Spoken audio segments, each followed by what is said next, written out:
سعادت حسن منٹو کے آباؤ اجداد کشمیری پنڈت تھے۔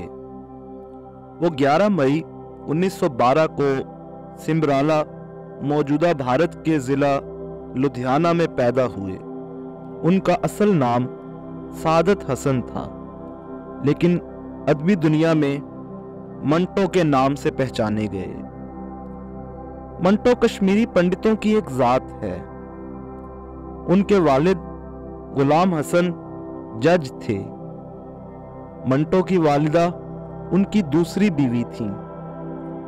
منٹو کے والد کا مزاج سخت تھا، اسی لیے انہیں باپ کا پیار نہیں ملا۔ اس بات نے ان کی شخصیت میں ایک خاص طرح کا الجھاؤ اور اکھڑ پن پیدا کر دیا۔ وہ تعلیم پر بالکل توجہ نہ دیتے تھے۔ میٹرک 3 دفعہ فیل ہونے کے بعد چوتھی کوشش میں 3rd ڈویژن میں پاس کیا۔ یہ سال 1931 تھا۔ اگلے ہی سال 1932 میں ان کے والد کی وفات ہوئی۔ 1931 میں وہ ہندو سبھا کالج امرتسر میں انٹر میں داخل ہوئے، لیکن امتحان پاس نہ کر سکے۔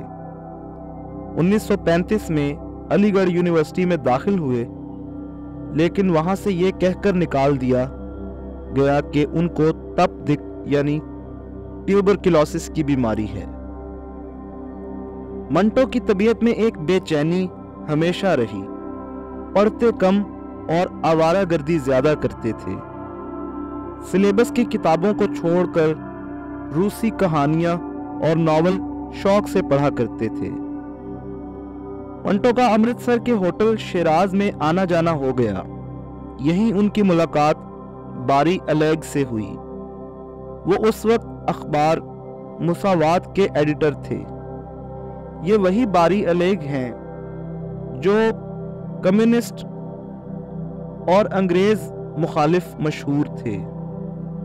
انہوں نے کمپنی کی حکومت کتاب لکھ کر ہندوستان میں انگریزوں کی لوٹ کھسوٹ کا پردہ چاک کیا۔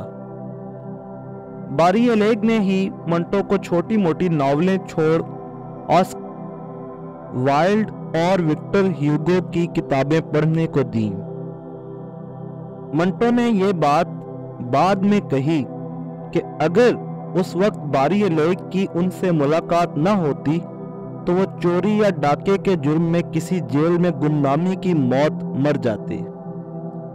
باری صاحب کی فرمائش پر منٹو نے وکٹر ہیوگو کی کتاب the last day of a condemned man کا ترجمہ کیا۔ اس کتاب کا نام سرگزشتِ اسیر رکھا گیا۔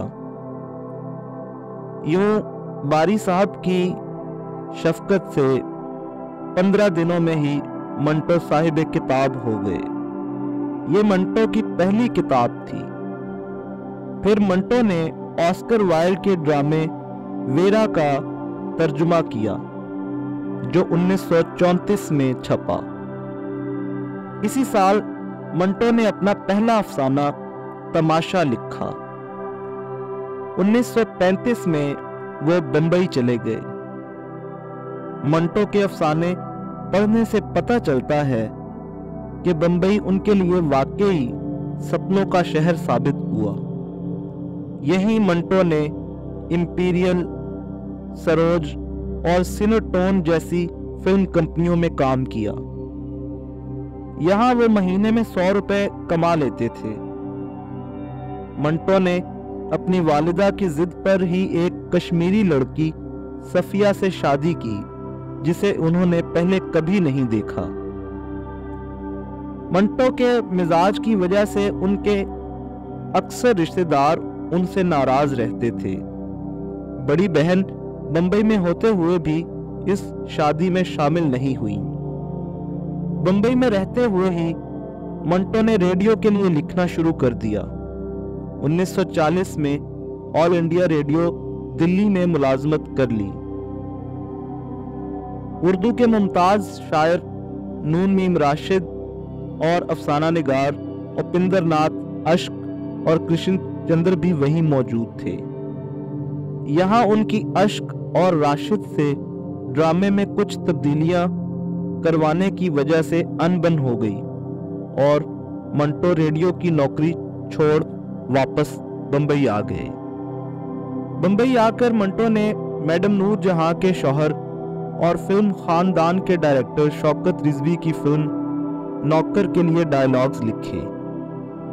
کسی وجہ سے یہاں سے بھی ناراض ہو کر فلمستان چلے گئے، جہاں ان کی دوستی بیدا منی اشوک کمار سے ہو گئی۔ اشوک کمار نے بمبئی ٹاکیز خرید لی تو منٹو بھی ان کے ساتھ بمبئی ٹاکیز چلے گئے۔ اسی دوران ہندوستان کا بٹوارہ ہو گیا اور بمبئی میں دنگے ہونے لگے۔ صفیہ اپنے رشتہ داروں سے ملنے لاہور گئی ہوئی تھیں اور فسادات کی وجہ سے وہیں پھنس گئیں۔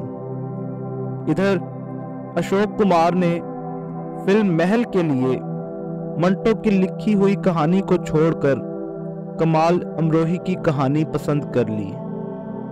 منٹو کو اتنا برا لگا کہ ایک دن وہ سب کچھ چھوڑ کر سمندر کے راستے پاکستان آ گئے۔ پاکستان پہنچنے پر پبلشروں نے ان کو ہاتھوں ہاتھ لیا، لیکن پھر ایک ایک کر کے سب آنکھیں پھیرتے چلے گئے۔ یہیں لاہور میں ان کے افسانے ٹھنڈا گوشت پر فحش ہونے کا الزام لگا اور منٹو کو 3 ماہ قید اور 300 روپے جرمانے کی سزا ہوئی۔ اس سے پہلے بھی وہ عصمت چغتائی کے ساتھ ان کے افسانے لحاف اور اپنے 3 افسانوں کی عدالتی کارروائی بھگتنے کے لیے بمبئی سے لاہور آ چکے تھے۔ پہلے وہ کسی نہ کسی طرح بچ جاتے تھے، مگر اس بار سزا ہو گئی۔ لوگوں نے خوشی منائی کہ اب دماغ ٹھیک ہو جائے گا۔ سزا کے بعد دماغ الٹا خراب ہو گیا اور منٹو کو پاگل خانے داخل کروا دیا گیا۔ شراب تو وہ پہلے بھی پیتے تھے، لیکن اس بدسلوکی اور ذلت کے بعد وہ پوری طرح شراب میں ڈوب گئے۔ کہانیاں بیچنے کے سوا آمدنی کا کوئی ذریعہ نہ رہا۔ اخبار والے 15-20 روپے دے کر اور سامنے بٹھا کر کہانیاں لکھواتے تھے۔ 17 جنوری 1955 کی شام منٹو دیر سے گھر لوٹے۔ تھوڑی دیر کے بعد خون کی کیح کی، اور جیسا کہ مرزا حامد بیگ لکھتے ہیں کہ ان کی بیوی صفیہ نے پریشان ہو کر سوالیہ نظروں سے ان کی طرف دیکھا تو بولے، کچھ نہیں، پان کی پیک ہی تو ہے۔ لیکن بقول صفیہ ان کی حالت ٹھیک نہیں تھی۔ رات بے چینی میں کٹی۔ 18 جنوری 1955 کی صبح جب جگر سے اٹھنے والا درد ناقابل برداشت ہو گیا تو صفیہ کو آواز دی۔ میو ہسپتال سے ایمبولنس لانے کے لیے صفیہ اٹھ کھڑی ہوئی۔ منٹو نے انہیں بہت روکا پر وہ نہ رکی۔ نگہت، نزہت اور نصرت کے سکول جانے کا وقت ہو گیا تھا۔ منٹو نے انہیں سکول بھیجوا دیا تھا۔ اب ان کے سرہانے ان کی بہن ناصرہ بیٹھی تھی۔ وہ بھائی کی حالت دیکھ کر رو دیں۔ جب گھر کے ملازم جمیل نے انہیں رونے سے روکا تو منٹو بولے، کیوں نہ روئے، میری بہن ہے نا۔ صبح کے 9 بجے جب صفیہ ایمبولنس لے کر آ گئی اور انہیں ہسپتال جانے کو کہا تو منٹو بولے، رہنے دو، اب اس ذلت کا خاتمہ ہو جانا چاہیے۔ اور پھر واقعی اس ذلت کا خاتمہ ہو ہی گیا۔ ڈاکٹر نے ایمبولنس میں ہی چیک کر کے کہہ دیا کہ مریض کو ہسپتال میں داخل کرنے کی حاجت نہیں رہی۔ 18 جنوری 1955 کی دوپہر ریڈیو پاکستان لاہور سے منٹو کے انتقال کر جانے کی خبر نشر ہوئی، جس میں بتایا گیا کہ 31 Lakshmi Mansion, Hall Road, Lahore سے آج دوپہر منٹو کا جنازہ اٹھے گا۔ جنازہ میانی صاحب پہنچا تو منٹو کے چند پبلشرز، فلم انڈسٹری کے کچھ لوگ اور چند سٹوڈنٹس دکھائی دیے،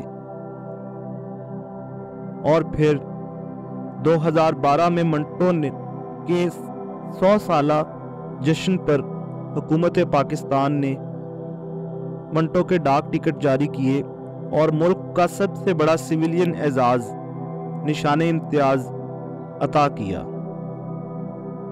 منٹو نے اپنی قبر کا خطبہ مرنے سے پہلے خود ہی لکھا تھا۔ وہ لکھتے ہیں، یہاں سعادت حسن منٹو دفن ہے، اس کے سینے میں فن افسانہ نگاری کے سارے رموز دفن ہیں۔ وہ اب بھی منو مٹی کے نیچے سوچ رہا ہے کہ وہ بڑا افسانہ نگار ہے یا خدا۔ منٹو نے اپنی تقریباً 20 سالہ ادبی زندگی میں 270 افسانے، 100 سے زیادہ ڈرامے، کتنی ہی فلموں کی کہانیاں اور ڈائیلاگز اور ڈھیروں نامور اور گمنام شخصیات کے خاکے لکھے، لیکن وہ ایک آدمی ہے جو مرنے کے بعد ایک متھ بن گیا ہے۔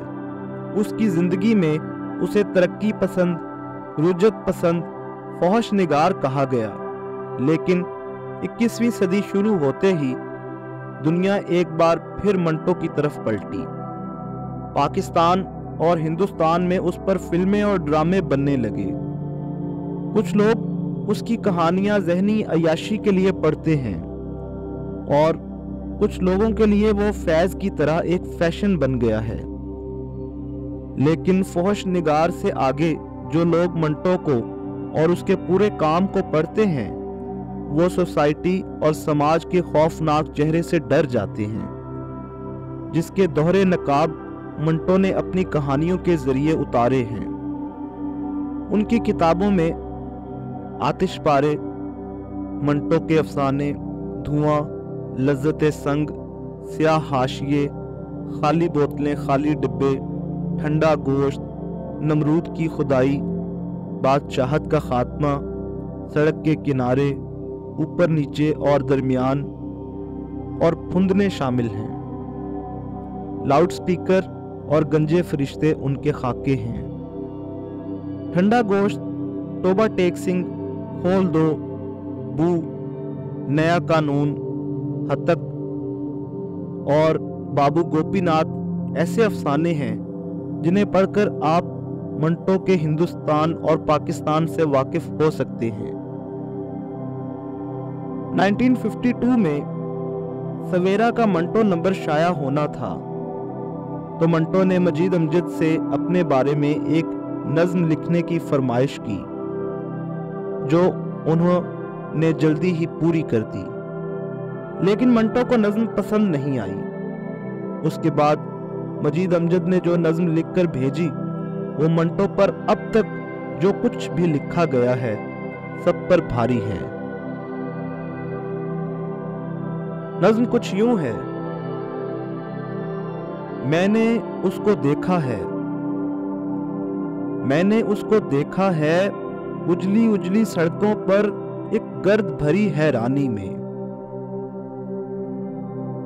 پھیلتی بھیڑ کے اوندھے اوندھے کٹوروں کی طغیانی میں، جب وہ خالی بوتل پھینک کے کہتا ہے، دنیا تیرا حسن یہی بدصورتی ہے، دنیا اس کو گھورتی ہے، شور سلاسل بن کر گونجنے لگتا ہے، انگاروں بھری آنکھوں میں یہ تند سوال، کون ہے یہ جس نے اپنی بہکی بہکی سانسوں کا جال بام زماں پر پھینکا ہے، کون ہے جو بل کھاتے ضمیروں کے پرپیچ دھندلکوں میں، کون ہے جو بل کھاتے ضمیروں کے پرپیچ دھندلکوں میں، روحوں کے افریت قدوں کے زہر اندوز محلقوں میں، لے آیا ہے یوں بن پوچھے اپنے آپ، اینک کے برفیلے شیشوں سے چھنتی نظروں کی چاپ، کون ہے یہ گستاخ، تاخ تڑاخ۔